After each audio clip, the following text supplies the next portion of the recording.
Welcome to the Financial Flossing podcast with Ross Brannon, guiding dental professionals to a brighter future. Ross Brannon is a financial advisor who knows it's not just about your teeth. He helps dental practice owners protect and maximize today's cash flow to plan for tomorrow's cash needs. Find him at rossbrannon.com. On the show, he brings together experts to help dental professionals looking to make smart money decisions to grow their income, turn their retirement goals into reality, and improve their lives. And now, here's your host, Ross Brannon. Welcome to the show. My guest today is Joelle Jump. Joelle is CEO of Benchmarks Financial Group in Woodstock, Georgia. She's a native of California who, as a teenager, worked in her uncle's CPA office and ultimately discovered that her passion was working with numbers. These days, she runs Benchmarks, which specializes in serving the dental industry. Welcome to the show, Joelle. Thanks, Ross. Thanks for having me. Well, if you don't mind starting off by telling us a little bit about what Benchmarks does and how you guys serve the dental community.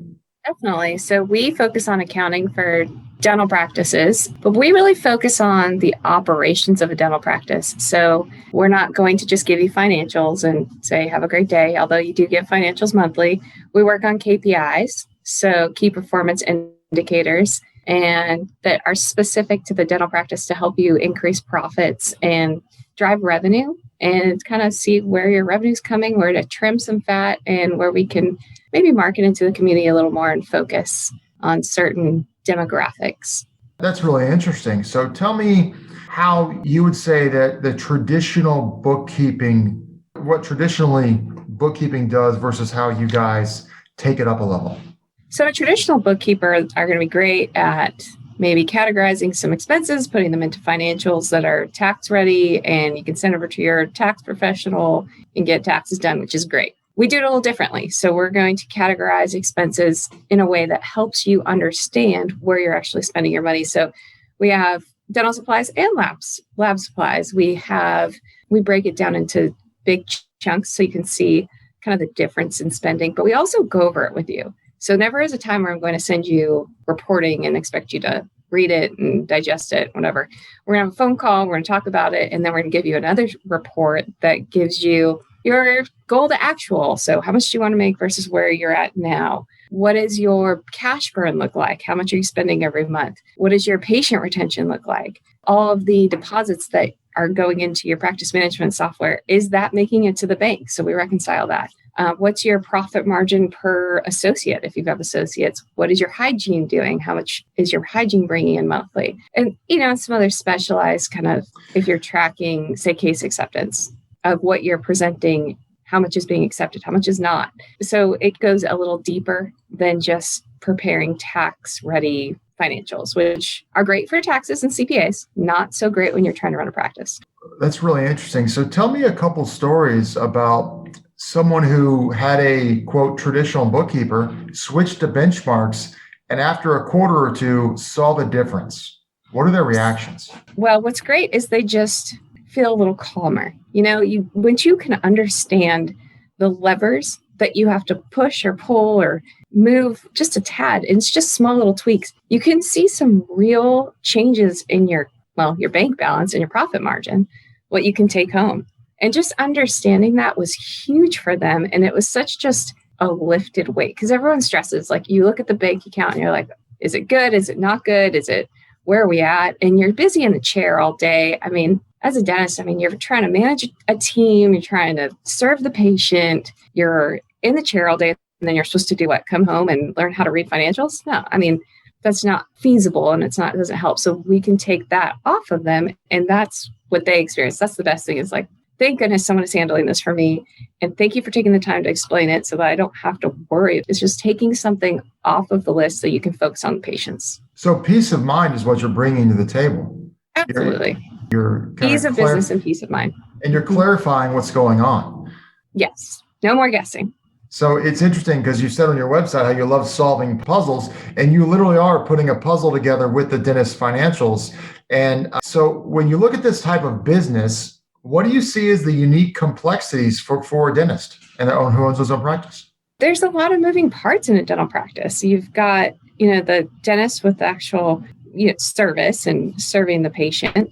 Then you have the team that's supporting the dentist, but then you're dealing with health insurance or dental insurance. So you've got insurances, you've got the vendors coming in, everybody's trying to sell you a piece of equipment. Everybody has a better deal on dental supplies. Everybody's got their hand out to dental practices because everyone's like, oh, dentists, they make all this money and it's so great. So it's almost, I feel like that's the biggest differentiation in dental practice. I mean, everybody is thinking that that's kind of a place to go to make some money. And just having some safeguard around that and some guardrails, I feel like is huge. But as a dental practice owner, you are the provider, you are the manager, you're everything. You're almost a one-man shop with all these people just asking for something from you. And it's exhausting. So as much support as we can give, I think is really the game changer. Now, you work with dental professionals. Do you specialize with certain specialties like orthos or endos or perios or generals? And do you typically work with early career dentists or established practice owners? What's the ideal client for you? So we can definitely grow, and we do have a lot of emerging dental practices. But some of our practices have been around for 50 plus years and have gone generational. And I think what's interesting is we can kind of build a package around whatever they need. So our whole goal is to serve the client. So whatever it is you need financials quarterly, great, we can do that. You need us to work with the bank for you? Sure, no problem. You only need them for taxes because you're brand new and you don't need to look at this all the time? That's fine too. You just need someone to jump on the phone, ask a QuickBooks question too? We got that too. We really do try to grow because that's my favorite part is watching an emerging dentist become, that 5 to 7 year old practice. That's awesome. But we do work with every specialty too. So the reason benchmarks came about is we benchmark. So we'll say like your practice compared to other practices like yours in your area at this revenue size. This is how your spending compares to those practices. So we can dissect it by specialty, by location, by revenue size. So we really are kind of as long as you're, and we do a few vets, but as long as you're kind of that dental specific, we can throw some benchmarks together and just kind of grow with you and just we like to think of ourselves as partners, just trying to take something off the plate so you can focus on your patients. Now, do you help these practices kind of create goals? You're like, hey, you're doing $3 million of revenue. There's really no reason why you shouldn't be doing 3.5 or 4. Do you have those conversations with people? Yeah, we definitely say like, well, based on your square footage, you can easily add 500,000 to $1 million more to the practice without doing anything else. Or if we added one more assistant and opened up these hours, then we can, but the reason that we focus on bookkeeping and accounting is we are specialty in there. So we like to, in that area, we like to work with whoever. So like the financial planner, the tax accountant, the lawyer, everybody, and try to get everybody on the phone and make sure everyone's kind of moving in the same direction. So can we make those? Absolutely. But if you have somebody that does that, we love to work with whoever's at the table. Right. What type of trends do you see in the dental world? Obviously, the DSOs are big right now, coming and buying out practices like crazy. But what other trends are you seeing in the dental world? So we're seeing a lot of the done-in-ones or, the implant, a lot of general dentistry trying to add more to the menu. And how can they be unique? Finding they're unique and advertising in that way. But yeah, DSOs are big. Also, a lot of my clients are, forming holding companies and just kind of creating, get a couple of locations, 2 or 3 locations and build that up. Real estate is huge. I think real estate is going to be a really big deal coming up because I think we're going to see a decline in commercial property prices with COVID and everyone kind of going home, working from home. I think that some commercial dental is about to be a really big deal. That's interesting. So you and I work with a lot of dentists, and in your experience, do you see too many dentists working in their practice versus on their practice? And if so, what is your opinion on that, and what would you recommend? Yeah, so a ton. This is, the hard part.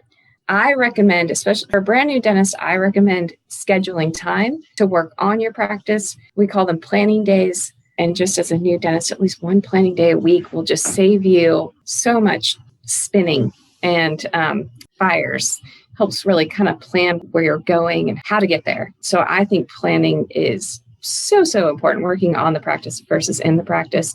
And then as you get associates, you pull back. And I have some practices who owners do not actually practice. They don't see patients. They're just running the business. And those practices value much higher than those whose doctors are working in the practice fully and supposed to on. That's a self-managed company. And that's what you want to get to, because your valuation is amazing. If and when you're ready to sell, they can do it without you. So you don't have to commit to another 3 to 5 or 7 years working in the practice for someone else. So for those who are new and may not know exactly what that means, when you say work on your practice, what do you mean specifically? Give some practical examples. So a practical example would be scheduling. Basics, just scheduling your employees. Also just making, checking to see that your insurance claims are going through, making sure that your money you've got your cash flow planned out as it's supposed to, setting money aside, looking at debt, making sure that your debt is structured right, making sure you're saving. Taking time to sit with the financial advisor or the CPA or whoever to make sure that you're not spending too much at home and taking too much out of the practice. Just taking a second to make sure financially you're in a good position. Otherwise, it's easy to spend. Oh, yeah, absolutely. What would you say the biggest mistake that dentists who own their own practice are making in your experience? Usually, honestly, it's spending too much at home. So they're putting too much weight on the practice. The practice can't support it. Yeah, it's, I see expenses rise to meet income. If you don't have a structure for your cash flow to create a systematic savings plan, then you just start spending and we get this kind of subconscious entitlement, and it can be deadly. And then if you get a slowdown like we had last year, even though you had PPP that helped out a little bit, that's challenging. So was there anything that you took away or you saw that really helped your clients through 2020? Oh, yeah. So I worked with my clients pretty heavily during COVID. It was just be the solution. Be the solution for your community. Be there to help. But those of my clients that had cash set aside and that were prepared and had been working on that for 2 to 3 years prior, they didn't feel the slowdown. And they did get the PPP money, but they didn't really use most of it. They kept their employees the whole time. Some furloughed for a little bit when it was a complete lockdown, but they kept all their employees. They kept most of their patients. Some people saw higher revenues during the month of April than they did the year previously because they were seeing so many emergencies. It was just be the solution, be open, be available. And those that had cash and that had been with us and we'd been watching it and they kind of went into like, well, here we go. This is what we planned for. They didn't skip a beat. It was great. So talk a little bit more about that cash cushion. If it's your personal account, it's a rainy day fund, but having a business cash cushion, because people are always trying to figure out, do I need to buy the latest and greatest piece of equipment? Because it's always, It's really cool. It's really sexy. It's always there. Should I buy that? How much money do I need in my cushion? What are your thoughts on that? What do you recommend? We don't recommend that. I love the equipment guys from Patterson and Shine and all that show up at the end of the year. It's great. But it's always the end of the year, right? Because we got to get that deduction. Always the end of the year. I got to get that deduction. They're like, hey, get that deduction. And I'm like, can you get the deduction? Because it's not just because I love the words they say because it's not realistic all the time. So they would like you to spend $1 so you can save 35 cents. If you even have the retained earnings to take the loss. So there's a whole conversation around, really, let's talk to our CPA before we decide to do that, because you might not be able to take it. I caution my clients before they buy any piece of equipment, let's talk about it. What is the ROI going to be on this? If you buy this piece of equipment, what return on your investment are you going to get? And how long is it going to take for you to get that return? Because are you paying an extra $1,100 a month, but you're not going to get the return for 5 years after the thing's paid off? And does that make sense for your cash flow? So I'm a big proponent of let's talk about it before we pull that trigger. Every time we have a dental conference, I'm like, oh no, here we go, guys. Let's talk first. So from a cushion standpoint, what do you recommend typically? And because that's a big deal, because it's that typically that equipment purchase is coming from the cushion. All the time, yeah. I like 3 to 6 months of payroll is where everybody has their number though, right? Everybody's got like, I need $100,000 sitting in an account for me to feel comfortable. But personally, if you can't think of a number, I like to start with between 3 to 6 months of an average payroll set aside somewhere. Okay. Now, obviously, things have gotten quite high tech in the past few years. Absolutely. And so talk a little bit about how technology works for you, because you've got clients nationwide. How is technology making this so much easier all the way around? Yeah, so we don't need a lot of interference with or interaction with any of the clients. We don't interfere. We schedule calls and we, use Zoom, and we can screen share and we can have face-to-face conversations. But on a day-to-day basis, we get in, we're accessing the bank accounts, we're accessing the credit cards, we can get into all of that information and get it downloaded, get it coded. There's some expenses we'll ask about. For the most part, we know dental, so we are very familiar with most of the vendors. So the technology has really helped us streamline this and take this almost all the way off of the doctor's plate so that they can focus on what they do, which is patient service, and we can focus on what we do, which is putting the numbers together so that we can dissect the business and look at it as a business. And then with Zoom and great that you can see whoever you're working with and really build a relationship without having to be in person. That's exciting. So from what I saw with a majority of my clients in 2020 was, while there was that shutdown of 6 to 8 weeks, depending on where you lived, the pent-up demand was pretty substantial. Some specialties that didn't necessarily have pent-up demand, but like the orthos, everyone's typically on a payment plan, so their cash flow wasn't hurt as much as, say, a general. But like you said before, the generals were making up in emergencies. Majority of the people I've seen, the dental industry did really, really well in 2020. More of them probably had higher revenue in 2020 than 2019. What are you seeing over the next couple of years from your perspective in 2021 or 2022? Obviously, taxes are likely to go up, but outside of that, what do you see the difference? Anything coming up? Yeah, so I see the tax definitely going up, but I think you're going to see a lot of dental savings plans. I think that the dental insurance is I've already seen this. Dental insurance isn't covering anything. And people are kind of like, why am I paying for this when I can go to my dental office and they have a plan where I pay however much? I think that's going to be really big. And I think that's really going to help people retain patients. But DSOs are coming in strong. They're coming in strong. So I see the valuations on practices going up significantly, crazy money. And the cost of labor is going up. So, but I think people in general are going to the dentist more and they understand the need. And it's not as much of a want to, and now they see it as a have to. So I feel like it's becoming less of a commodity. Like people are going to go. People are going to make it a point. People are going to get there. And I think COVID showed that. Right. No, I think you're right. Now, you said a lot of stuff in there. So let me kind of take a couple things out. The dental savings plan. Do you mean like a flexible spending account for dental needs, or do you mean like a health savings account for dental needs? Talk specifically, what do you mean? So a lot of my clients are doing it's almost like a membership. Pay. Oh, so it's like pay $50 a month or $60 a month. And they get free hygiene or just pay for x-rays or, so it's almost like an internal. That's a brilliant marketing. It's fantastic. The patient retention that comes from that is great. And honestly, it's cheaper than dental insurance and it covers, it's a cheaper option. So I have a lot of people doing that. Well, you're cutting a middleman out in that regard. So. Exactly. Yeah. So, and you don't have to worry about contracts and rates and making sure claims are filed on time and correct. It really does help. So why do you think DSOs, their valuations of practices are going to increase? Do you think they're still starving for yield so much that they're just chasing rate of return that much? I think they're chasing rate of return, and I think that they're starting to get attention from the bigger equity partners, like kind of the big guys. So they're looking to build something that's going to be worth more to the next guy at this point. Almost like what happened after 2008 with the rental single-family homes becoming the biggest owner of real estate in, say, the Atlanta area where you're at was private equity. And so now we have one mutual friend who thinks within 5 years, 75% of dental practices will be owned by DSOs. What is your take on that statement? Oh, I agree. I agree. I think that the valuations that DSOs are giving to these single owner dentists and they're creating such a market, it's difficult to compete in. They have better deals with Shine. They're bigger buying power. So they're getting supplies cheaper.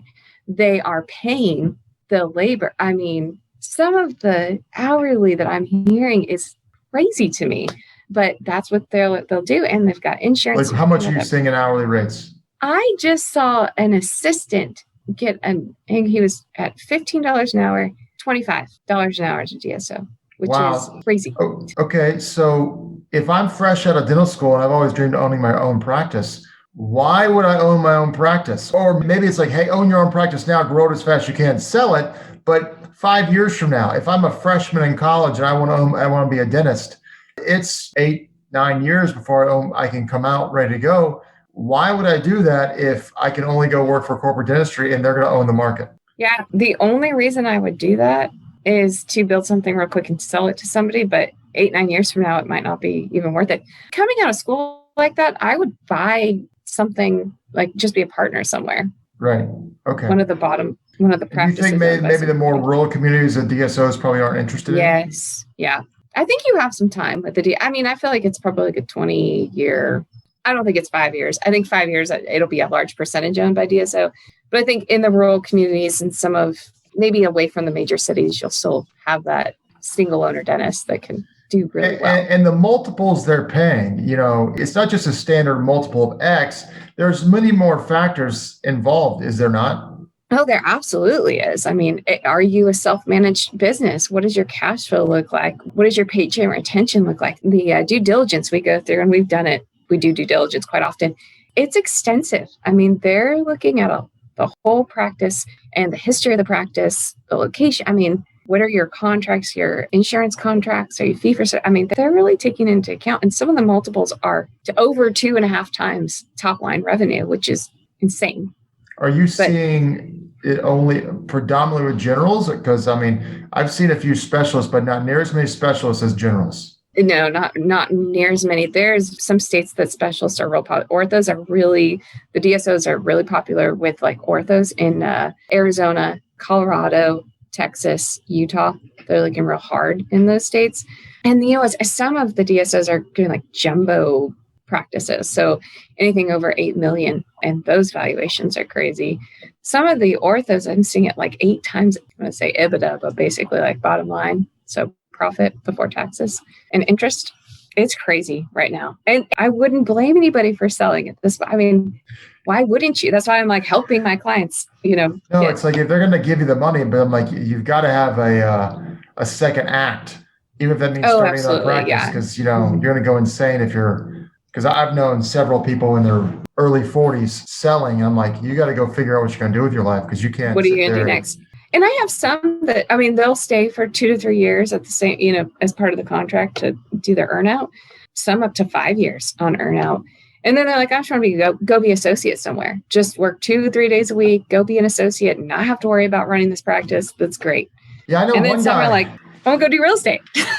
I know one guy who's an ortho who sold his practice. He's like, yeah, I'm going to do my earnout. And he goes, I feel like I've kind of cracked the code. I can go do this again somewhere else. So I was like, that's fantastic. Oh, yeah. So, I have some that are like developing software for dental practices, orthodontists specifically. I mean, it's like, what's your next life going to be? What do you want to do now? Exactly. Which is great. Tell us a little bit about, from your perspective, who would dentists need to have on their team in terms of professional advisors to guide them over the long haul? Oh, yeah. So you need a really great CPA, a really good financial planner, and I would suggest a really good bookkeeper, accountant. No, I'll tell you, it's critical because, I know you have strategic relationships with people, and, I know there's some CPAs who only send their clients to you, and because they've told me that it's like they make my life so much easier. Benchmarks make my life so much easier. He's like, I'll pay for someone to use benchmarks if they don't want to pay for it because it makes my life so much easier. And then having a good CPA who's willing to think strategically outside the box, but also legally outside the box, because when you own a business, you are permitted more tax advantages than if you're a W-2. So that's definitely a benefit as well. So tell me a little bit about, you've seen everything across the board, probably someone barely struggling to make it and someone making more money than they know what to do with. What does the phrase financial health mean to you?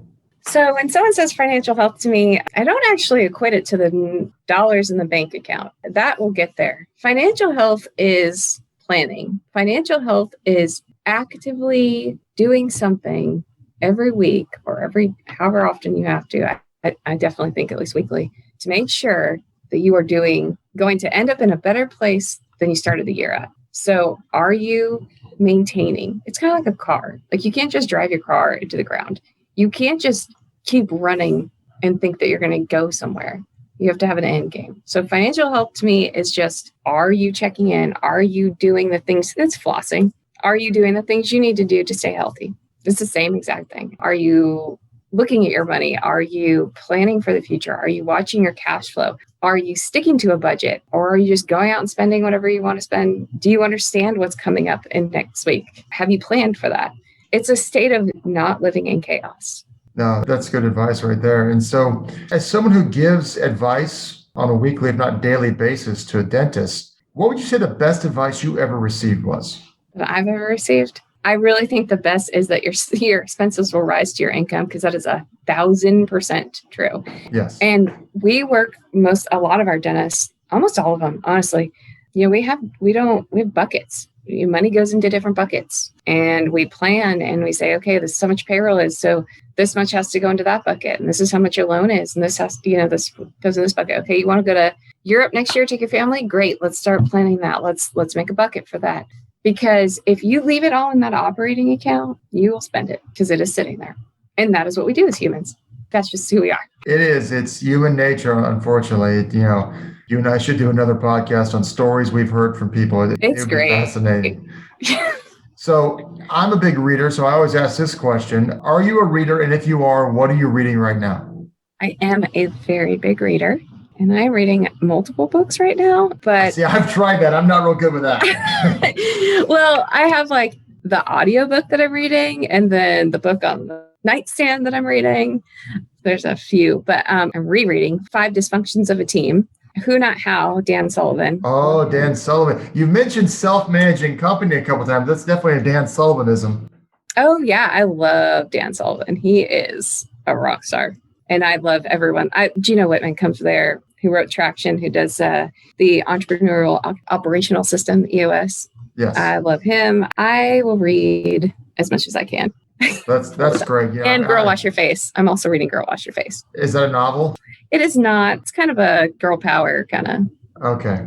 Cool. You can be a mom and a rock star business owner too. Well, I think you've proven that, haven't you? Yeah. I hope so. So we kind of mentioned this earlier, but what advice would you give to someone just starting a practice? The advice that I would give is I like the rinse and repeat model. Yes, be unique. Yes, try new things, but try it and do it for 3 to 4 months and see if it works. If it doesn't work, small adjustments. Do not try to do everything at once and make huge changes all at once, because then you don't know what works and what doesn't work. Try it, track it, adjust it, but give yourself time and be smart. Don't go buy every brand new thing out there. Just start where you're at and make small changes and give it time to see those changes and make sure that they take root, and then decide if you want to try to do something different. Do not go and rebuild Rome. Rome was not built in a day. That's great advice right there. That's great advice. So last question for you today. What does the future hold for you and for Benchmarks Financial Group? Where do you guys see yourselves going? So I love the dental group. I think it's great. I think we're going to work on a lot of transitions. I think we're going to help people start practices and sell them. And we're going to do that by building this package that you're going to have the history of your practice. And when you go to sell it, they're going to ask you for it. And we are going to make you look like the biggest rock star out there. And it helps the valuation. I've spoke to many brokers. They're like, this was so easy. And this transaction was so great. And we will make you look like a rock star to whoever's buying, which will get you that highest valuation, which will get. And I think that's where we're going to end, because I think that that's where the industry is going. And if we can do that, I think it's awesome because it helps the dentist or our client. And that's honestly, that's all we know numbers, we know dental practices, we know how to do that. And this is how we can serve. And that's what I think are how we can help moving forward. I think that's what that looks like. That's fantastic. So Joelle, if anyone listening wants to get in touch with you, how can they reach out to you? How can they find you? So, well, on our website is benchmarks with a SCO.com. There's a contact us and you can schedule an appointment there to just jump on the phone and have a quick 10, 15 minute phone call, or then they can email me, which is joelle@benchmarksco.com. I mean, they can give us a call, but we are on the phone quite often. So the scheduling app on the website is usually the best case scenario. Yeah, that's a pretty efficient way of doing things. Well, Joelle, it's been very interesting speaking with you today. I want to thank you for your time today. It's been really enjoyable and people get a lot from this. So you guys have been listening to the Financial Flossing Podcast with Ross Brannon. This has been another episode of Financial Flossing with Ross Brannon, guiding dental professionals to a brighter future. If you liked what you heard, consider subscribing wherever you listen to podcasts. For more on Ross Brannon, visit rossbrannon.com. Registered representative and financial advisor of Park Avenue Securities, LLC, PAS, OSJ, 3664 Coolidge Court, Tallahassee, Florida, 32311, 850-562-9075. Securities products and advisory services offered through PAS, member FINRA SIPC. Financial representative of the Guardian Life Insurance Company of America, Guardian, New York, New York. PAS is a wholly owned subsidiary of Guardian. North Florida Financial is not an affiliate or subsidiary of PAS or Guardian. California Insurance License Number 0L10073. Arkansas Insurance License Number 161-39032. 2021 119535. Expires 423. That last part can also say 2021 119535. Expiration April 2023. This podcast is for informational purposes only. Guest speakers and their firms are not affiliated with or endorsed by PAS, Guardian, or North Florida Financial, and opinions stated are their own. Ross is a registered representative and financial advisor at Park Avenue Securities, LLC, PAS. OSJ 3664 Coolidge Court, Tallahassee, Florida 32311, 850-562-9075. Securities products and advisory services offered through PAS, member FINRA SIPC. Financial representative of the Guardian Life Insurance Company of America, Guardian, New York, New York. PAS is a wholly owned subsidiary of Guardian. North Florida Financial is not an affiliate or subsidiary of PAS or Guardian. Arkansas Insurance License number 161-39032. California Insurance License number 0L10073. 2021-122-382. Expiration June 2023.